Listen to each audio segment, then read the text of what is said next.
Welcome to My Favorite Mystic, a podcast about the weird and wonderful world of mysticism. I'm your host, AJ Langley, and today I'm joined by James Roberts. He's currently finishing off his PhD in modern theology at Oxford University and struggling to learn Russian. James, thank you for joining me. Thanks for having me. It's really nice to be here. So today you're here to speak to us about Mother Maria Skobtsova, or Mother Maria of Paris. But before we talk about her, I want to hear a little bit more about you. So can you tell us a little bit about your research interests? Broadly, I'm quite interested in theological anthropology. At least that's what I did a little bit before starting the PhD. So for my master's, I looked at Hannes von Balthasar, and I looked at self-loss in his work. So really how he understands what it means to be a human and how we can lose ourself but also gain our true self, I suppose, in his eyes. And that's kind of how I got into looking at Mother Maria, because there's so much self-loss in her work. But also I was really interested in ecumenism, and I studied, for 5 years doing undergraduate and masters, and I'd never really studied much modern Orthodox thought. I think the only person I really looked at was John Zazoulis, who's great, but I wanted to find out a little bit more about Orthodox thought. So yeah, that got me exploring modern Orthodox things. And then I came across Mother Maria, who's fantastic and really interesting, I think. So yeah, that's how I ended up with her. But yeah, interests are kind of ecumenism and modern theology and a bit of theological anthropology too. When you say that Mother Maria was an Orthodox thinker, what church was she part of?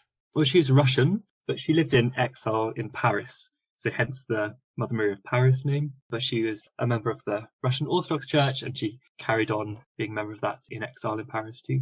So now that you've mentioned exile, I am thoroughly intrigued. So let's do the biography. Can you tell us about her life? So she was born in 1891. So she's quite a reasonably modern figure.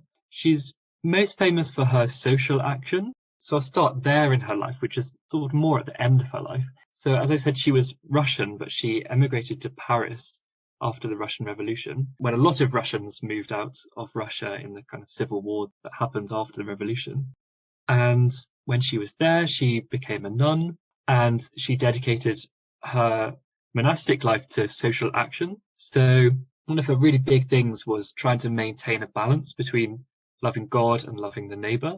So she wanted to develop a monasticism that was really socially focused. And I think for kind of Russians and Orthodox at the time, that wasn't as common as perhaps, like the Franciscans or something, who have a very strong sort of social ethic.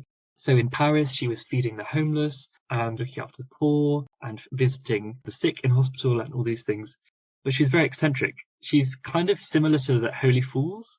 This is kind of great sort of medieval tradition of these really strange holy figures who just act in really odd ways. Because she never gave up smoking, so she was a chain smoker, but she would always wear her habit, and she used to go to one of the big markets in Paris to collect all the food that they were throwing away, because then she would cook all the stuff in her kitchen to feed to the poor. So the market vendors started to recognize her, because they would see all this smoke approaching, and then this small little figure in a black habit would come up, and she'd have all these bags. And I think maybe at one point she had a wheelbarrow that she used to get, and so she'd fill it with vegetables and then go back to her house and cook all these things for the poor. And she lived in the cupboard under the stairs, a bit Harry Potter-esque. And at one point she had a priest who was put into her house, because it was kind of a convent. She had a few other sisters living with her, and some church officials were a bit worried because she was quite unorthodox in her practice. So they put this quite traditional sort of priest in this house to live with her, and he had the room above her. But Mother Maria was also quite a fierce intellect, and she really liked discussion. So she would have her philosopher friends come over in the evenings, and they would chat until the small hours, but they would all smoke.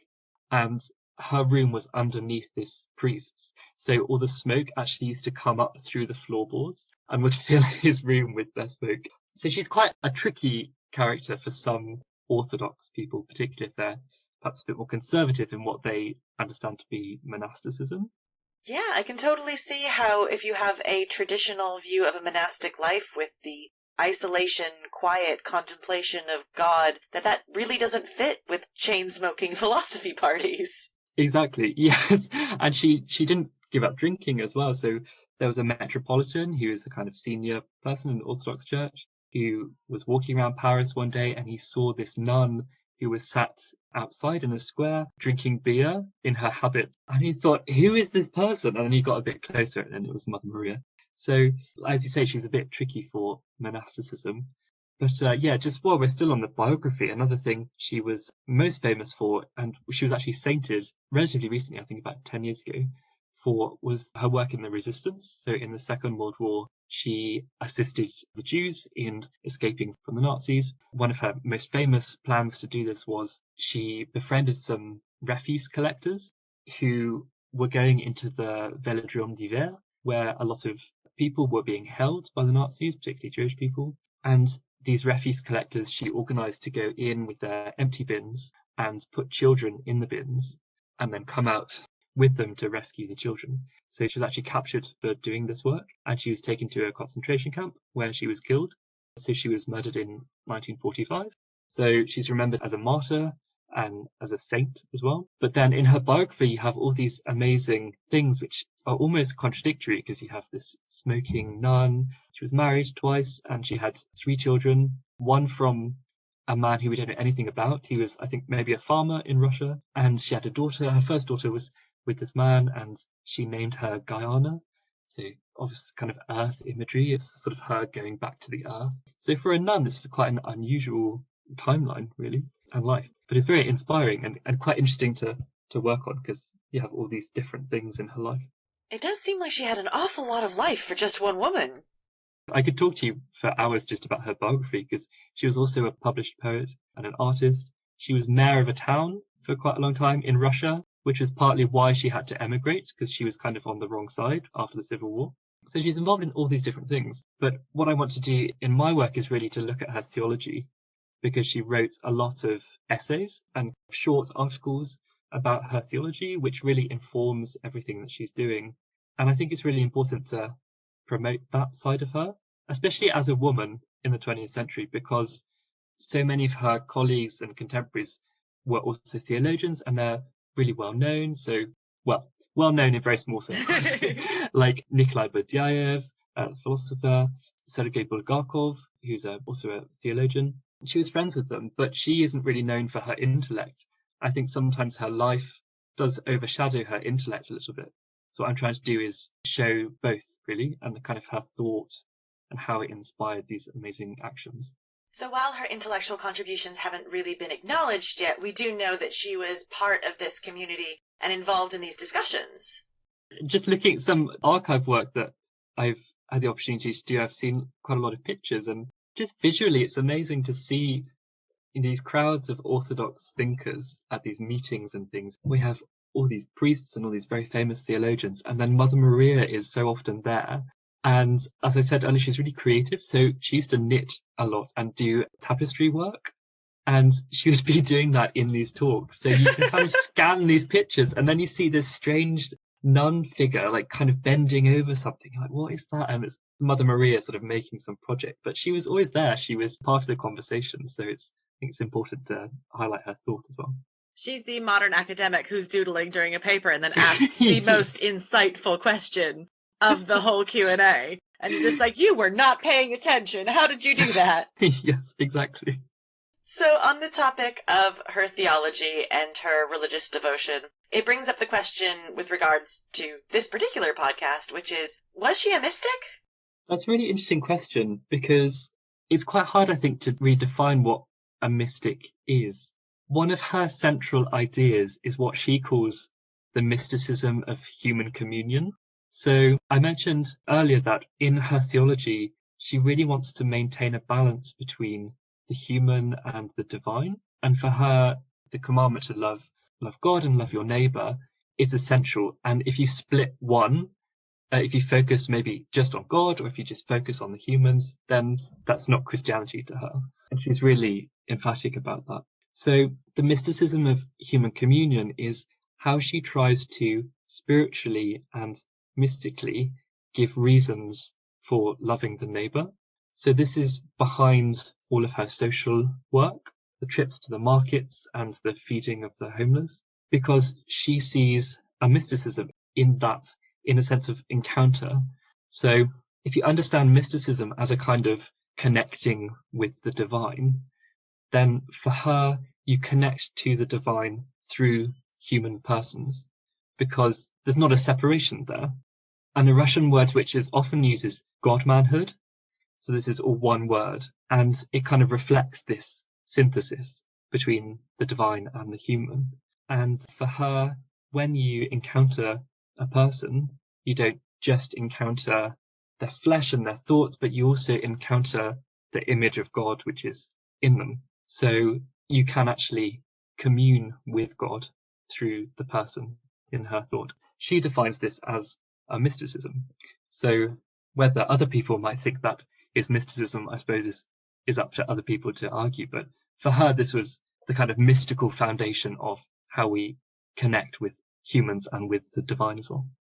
I mean, she's reaching out for connection with the divine. She's just doing it in a slightly different way than other people do, and that is mystic enough for me. So let's talk about her writing now. What kind of things did she write about? So some of the earliest things she wrote were lives of the saints. So we have a few collections of her hagiography, and she seemed to work quite hard to trawl through history and find saints who were really socially engaged, in a sense of she's looking for people who have this synthesis that she keeps wanting to emphasize, who have a very strong interior spirituality, but then also people who go to the people, who act as spiritual guides and who serve the poor or the needy or whoever.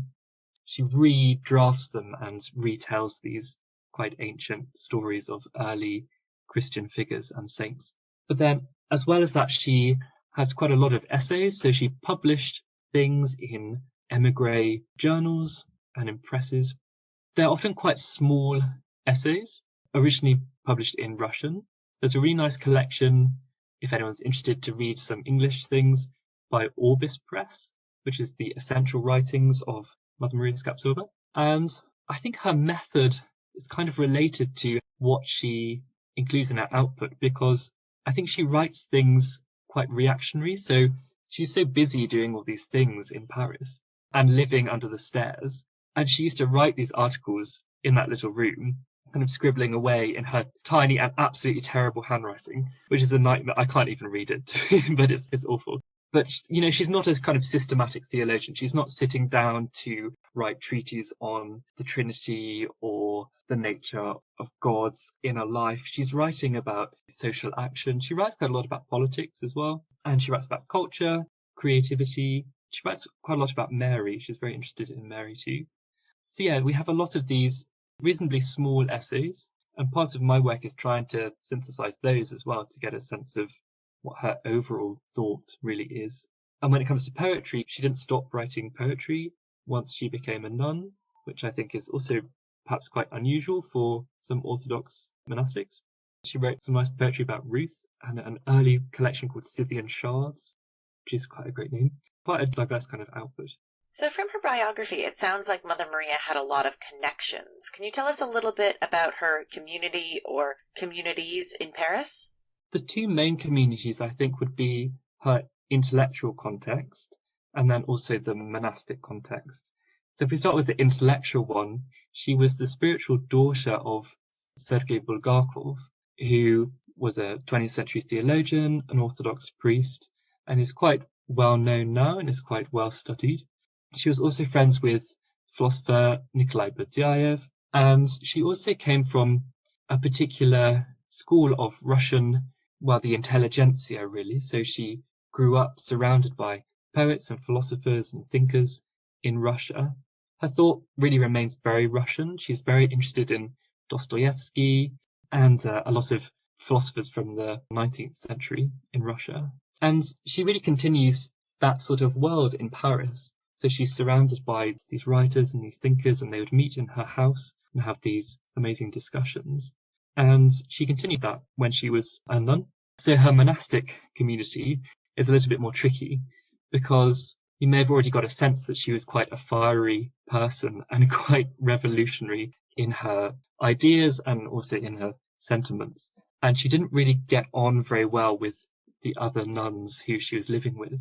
There was one who she quite famously didn't get on with. And this nun was more sort of traditional in her understanding of monasticism, believing that you should dedicate your life to prayer, you should be in church a lot. But for Mother Maria, if you were in church and someone knocked on the door looking for food, you left church and you went to help them and to deal with them. But for some people, that was a problem because they wanted to emphasize the particularity of what a monastic is as a praying presence. But for Mother Maria, she didn't want to separate the world from the church, and she didn't want any walls dividing her monastery from the people. So she actually wrote a play about this, which must be very embarrassing at the time because the characters are essentially her and this other nun. And she changes the name, but they just fall out in this play. And it just gets quite embarrassing because it's Mother Maria's views that come across really well, and this other person comes over as this sort of conservative poo-pooer who doesn't really want to do anything new or revolutionary. And this other nun left and went to a kind of more traditional community. But she's always very contextual in how she responds to things. So she wrote this essay called In Defense of Pharisaism, so in defense of the Pharisees. And she looks at the Pharisees as a kind of trope in theology versus prophets, and how different they are, and how Pharisees are the people who preserve tradition and kind of keep this flame of faith kind of safe for everyone. Whereas the prophets are these more revolutionary figures who proclaim things and who are more revolutionary and perhaps a bit more destructive in the sense that they want to tear things down and start them again. And I think Mother Maria saw herself slightly more as a prophet in that sense. But that was for her very contextual, because she says every different age needs a different thing. So some ages you need the Pharisees because you need that preserving presence to keep tradition, to see it through a very tumultuous time. But other times, like in hers, which she saw as very apocalyptic, you need these prophetic voices who kind of speak of fire and big change and things like that. So, yeah, I think she was a prophet in that sense. So the Pharisees are great and important until they start getting in the way of the prophets. Exactly, yes. Yeah. And she says, again, she's all about balance. So she says you need a balance of the two, and different times call for different things. I love that Mother Maria's revolutionary idea, the thing that's going to tear things down, is feeding hungry people. That shouldn't be that revolutionary. Yeah, exactly. Right. Yeah. And to her, it's really fundamental. Like, so many times she says it's really simple. She says, love God and love your neighbor. And, how hard can that be? But, I mean, if the world tells us anything, that's really hard. Not necessarily as a concept, but in practice, impossible. Yeah, definitely. And in light of that, I think she does talk a lot about asceticism, and she does often highlight how difficult it can be to engage with the neighbor. Because I think a lot of people are quite idealistic about that. We can all say it's really good to feed the hungry and house the homeless. When you're actually doing it and you're encountering struggle in the world, it's very challenging and very difficult. And in some of her biographical reflections, you see how it's told that it has on Mother Maria, that she lived in this little room under the stairs and people were constantly knocking on her door and she didn't have any time for herself. And it really did take its toll on her. But part of her theology behind that is a theology of transformation. So transformation is really important in a lot of Orthodox theology, because in terms of asceticism, in terms of spiritual practices that you do in order to transform yourself and to become more like God, part of it is also for her about engaging with the neighbor. So she sees that often as a very individual thing in practice. So she says, often people will focus on their own spirituality and they're quite selfish in that sense, that they want to become more like God. And the only thing that matters is if they're saved, if they've reached a kind of salvation. But for her, there's a shared element in that as well, that when you encounter someone, you encounter this image of God in them. But for her, quite dramatically, she says you encounter the devil in them as well. So for her, there's a kind of shared asceticism. So this struggle to become more like God and to restrict the kind of passions which she believed would be negative or damaging to your life, is a shared endeavor. So she says when you encounter the other person, you enter into them, in a sense, and you not only encounter God in them, but you encounter this struggle. So far you struggle with them. And interestingly, she compares that to motherhood. So I mentioned earlier this concept of God-manhood, which is this combination of the divine and the human in a lot of Russian thought. But she talks about God-motherhood, inspired by Mary, the mother of Christ. She sees this sharing of a spiritual struggle as like motherhood. So she says when you are a mother, you birth a person, and from that point you're kind of tied up with their life. But in a sense, you can't have total agency over them. Like you can't tell them exactly what to do. They go their own way, but you're always kind of the source of that. So in a sense, she says this is like being embodied in another person, like a mother is kind of embodied in their child through flesh and blood and spirit as well. No matter what, happens later down the line, there's always that connection. And she saw that with Mary and Christ. So Mary continued to suffer and be kind of bound up with Christ's fate, even though she didn't really have a say in it ultimately. In some ways, for Mother Maria, that's quite revolutionary because, she's actually talking about a very feminine sort of aspect. So there might be a kind of feminist reading, but also there's a kind of criticism of that in a way, because she's sort of saying that the female side is passive in a sense, because she's talking about, well, the son going off and doing things, and then the mother is kind of remaining and is that sort of passive figure. Well, maybe as a mother herself, she was just thinking about her own experiences with her kids being off in the world doing stuff that she had no control over or say in. I think that is really true, actually, because one thing I quite like to think about is how her biography really relates to her thought. And one of the main reasons, according to one of her biographers, that she became a nun was actually because one of her children died quite young. And after that, Mother Maria decided that she wanted to become a mother to all people. And for her, that was why she became a nun, because she thought being a nun would be the best way to show that kind of motherly care and embodiment in another with the people through her social action. So yeah, there's actually a really close connection there, and quite beautiful as well. I think that it's inspiring that she chose to, you say that this taking care of the neighbor and loving your neighbor, it took a great toll on her. And I think it's just inspiring that she chose to inflict that same pain on everyone who lived with her chain-smoking philosophy parties. Yes. She kind of sounds like that sort of really annoying university housemate who stays up all night, brings their friends around without asking. And smoking, drinking, constantly using the kitchen to cook big meals for other people. Yeah, her wheelbarrow of rotten veg just sat in the porch. I bet she didn't do her dishes either. Nightmare. Yes. No, but it is really lovely that she turned a personal tragedy into a life of helping others. Yeah, so I have a little piece of writing which kind of relates to what we're talking about, the difficulty of doing these things in practice. So we were talking about how she has these amazing ideals about loving God and loving the neighbor, but often people are really annoying, and that's quite hard to do, 24/7. This is a passage where she reflects on that, but really concludes why it's still important. So I'll start reading now. This is from an essay which is called The Mysticism of Human Communion.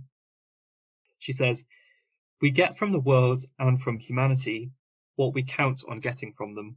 We may get a disturbing neighbour in the same apartment, or an all too merry drinking companion, or a capricious and slow-witted student, or obnoxious ladies, or seedy old codgers, and so on. And relations with them will only weary us physically, annoy us inwardly, and deaden us spiritually. But through Christ's image in humanity, we may partake of the body of Christ." And a bit later she continues, "Everything in the world can be Christian, but only if it is pervaded by the authentic awe of communion with God, which is also possible on the path of authentic communion with humanity. But outside this chief thing, there is no authentic Christianity.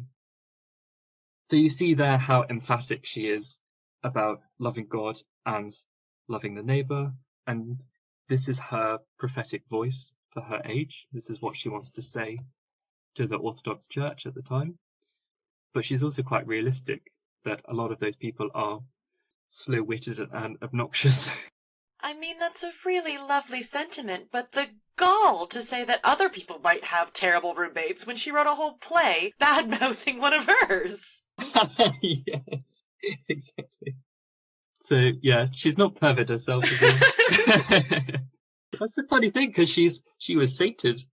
So, you know, how we think about the saints as well is so often I think we think of them as these untouchable, perfect people who maybe didn't really live ordinary lives, but she was sainted and she liked to drink and smoke, so maybe there's hope for everyone. What an inspiring message for 2021. Yeah, I think so. I think she's needed now as much as ever. Well, I genuinely feel like I could talk to you about this woman all day. We are coming to the end of our time, so I will ask you the main question of the podcast, which is, why is Mother Maria of Paris your favorite mystic? For me, she's my favorite because she's so fun, in a sense. Her biography is so endlessly interesting, and she had such a rich life, but also an inspiring life as well. What I think is really interesting is that she's not a stuffy old man, which is like so many of the theologians that we work on, you know, in theology departments. She's a Russian woman who's doing active work, and she's very revolutionary. And I think she's one of those people who you can't help but be inspired and moved by when you read her. Even if you don't agree with everything that she says, even if you're not a Christian, I think she writes with such fire and with such passion, and she backs that up with practice as well, that she's actually doing these things, that you can't help really but be moved by her. And that's why I find studying her so fascinating, and that's why she's my favourite mystic. Well, I sincerely doubt that anyone will have been able to hear you speak about Mother Maria and not be instantly fascinated by this incredible woman. Thank you so much for joining me today and for sharing a little bit of her life. If people want to find more of your work, where can they find you? Sure, thank you. You say I have a Twitter page where you can find me. I'm at Jamer Roberts, which is James Roberts, but without an S and with an R, so Jamer Roberts. And I tweet quite often about Mother Maria and tweet about some of her photos and archive things. So yeah, if you want to find out more, please follow me there. That is great, and I will put links to your Twitter in the show notes. Thank you so much again for joining me. Thank you so much for having me. It was really a great pleasure to come on your podcast, and I look forward to hearing more of your work as well. And thank you all for listening. You can follow us on Twitter at MyFaveMystic and join me next time when I speak to Laurie Silvers about the Sufi mystic Shawana.